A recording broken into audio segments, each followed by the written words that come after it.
26 26. 26. Doğada. In nature. In nature. Oradaki kuleyi görüyor musun? Do you see the tower there? Do you see the tower there? Oradaki dağı görüyor musun? Do you see the mountain there? Do you see the mountain there? Oradaki köyü görüyor musun? Do you see the village there?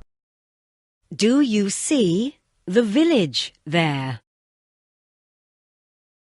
Oradaki nehri görüyor musun? Do you see the river there? Do you see the river there? Oradaki köprüyü görüyor musun? Do you see the bridge there? Do you see the bridge there? Oradaki gölü görüyor musun? Do you see the lake there? Do you see the lake there? Şuradaki kuş hoşuma gitti. I like that bird. I like that bird. Şuradaki ağaç hoşuma gitti. I like that tree. I like that tree. Buradaki taş hoşuma gitti. I like this stone. I like this stone. Şuradaki park hoşuma gitti. I like that park. I like that park. Şuradaki bahçe hoşuma gitti. I like that garden. I like that garden.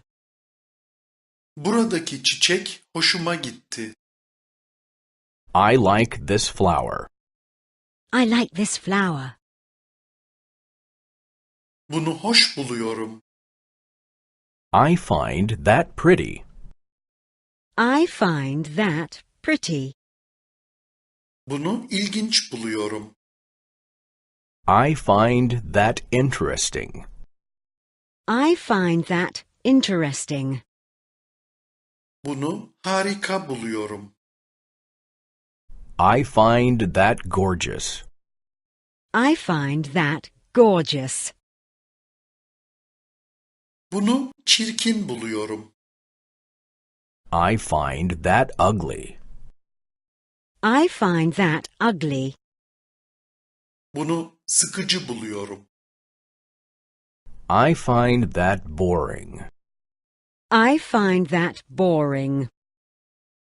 Bunu korkunç buluyorum. I find that terrible. I find that terrible.